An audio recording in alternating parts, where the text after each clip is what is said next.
हमारे मित्र सालू भाई कर रहे हैं। गुरुदेव नमोस्तु सालू भाई की ओर से, जो इस परिवार की ओर से सोम श्रेयांश बनने का सौभाग्य मिला था। कुछ माँ की आयु कर्म होने के कारण उनकी माँ कुछ समय पहले, आज से 11-12 दिन पहले चली गई। अब हमारा वो मित्र और आपका अनन्य भक्त वो ये कहता है, गुरुदेव अगर मुझे इशारा कर दें तो मैं अपनी जान लुटा दूंगा। और जान लुटाना तो सहज है, उसने गुरुदेव ये कहा मैं अपनी पूरी संपत्ति दान कर दूंगा। एक बार तालियां बजाओ हमारे अभिन्न मित्र के लिए। अब गुरुदेव उसका प्रश्न ये है कि गुरुदेव मेरी मां को जाते हुए कुछ ही दिन हुए हैं, तो कृपा करके गुरुदेव ये बताइए कि अब मैं क्या करूं, सोम श्रेयांश बनूं या नहीं बनूं, कृपया जिज्ञासा समाधान करें। नमोस्तु। बेटा से मेरा कहना है, देखो किसी को, मैंने कल प्रश्न में जवाब दिया था, एक वैसे सामान्य प्रश्न था। कोई व्यक्ति यदि जल्दी जाता है तो ये मत समझना कि वो क्यों चला गया, वो समझना कि उसने इतना पुण्य कमा लिया है कि उसके लायक की भूमि कम पड़ गई।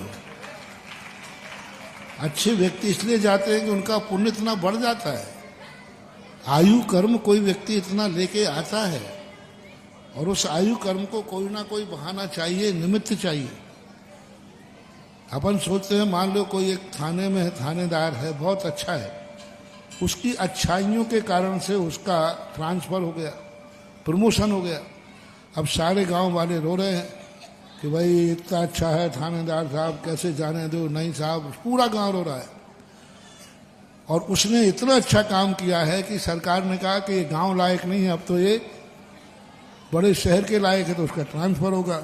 अब बताओ, वह व्यक्ति अपनी योग्यता के कारण से उसका ट्रांसफर हो गया ऊंचे पद के लिए, तो वो ऊंचा पद ले लेवे या गांव वाले रो रहे हैं तो वो रुक जावे। कल परसों प्रश्न था। अब वो गांव वाले के रोना देख के रुक जाए या प्रमोशन ले लेवे, हैं? बस यही तो हाल है। अब तुम लोगों के कोई व्यक्ति जाते हो, तुम रोने लग जाते हो, और वो मम्मी कह रही बेटा मेरा प्रमोशन हो गया है। अभी यहां मैं मनुष्य नीति, वहां इंद्राणी बनना है मुझे, और इंद्राणी बन करके यहाँ तो जब सामान पंचकड़ा, वहां विदेश क्षेत्र में जाके पंचकणक देखेगी। तो ये सब दूसरी बात कभी भी हो, कोई भी एक दो तरीके से मैं बताऊंगा। शास्त्रों के अनुसार कभी भी कोई भी सूतक हो जाए, कभी धार्मिक कार्यों के लिए उसको कभी नहीं मानना चाहिए। आप लोग कहते हो 1 साल तक, 6 महीने तक मंदिर नहीं जाना। कोई महिला का हो जाए तो, पुरुष मर जाए तो महिला 6 महीने मंदिर नहीं जाती, साल भर जाएगी तो सुबह 4 बजे उठ के जाएगी, ऐसा कुछ कहते नहीं। महान हुआ धर्म तो उसी दिन, जिस दिन पति की मरण हुआ है, उस दिन भी ठाड़ से भली बाहर से दर्शन करे, दर्शन खुल्लम खुल्ला जाना चाहिए। धर्म कार्य के लिए बंदेज करना। रावण का मरण हुआ, अभी अर्थी जल नहीं पाई, और मंदोदरी 48,000 रानियों ने आर्य का दीक्षा ले ली।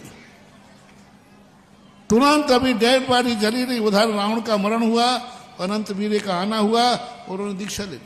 48,000 रानियों ने दीक्षा ली उसी दिन जिस दिन रावण के पति का मरण हुआ। तो आगम के अनुसार कभी भी धार्मिक कार्यक्रम के लिए कभी बंदेज नहीं करना। धार्मिक कार्यक्रम का रास्ता सदा खुला रहना चाहिए। कोई छुपकर मंदिर आने की जरूरत नहीं है। सूतक हट गया, अपने ठाठ से आओ, पूजन करो, पाठ करो, अभिषेक करो, दान करो, पुण्य करो। दूसरी बात, कोई भी घटना घटने के बाद आपके यहां लोक रूढ़ी भी है, यदि कोई मरण को प्राप्त हो जाए और उसी 6 महीने के अंदर घर में कोई शुभ शादी विवाह हो जाए तो सारे के सारा अशुभ टल जाता है।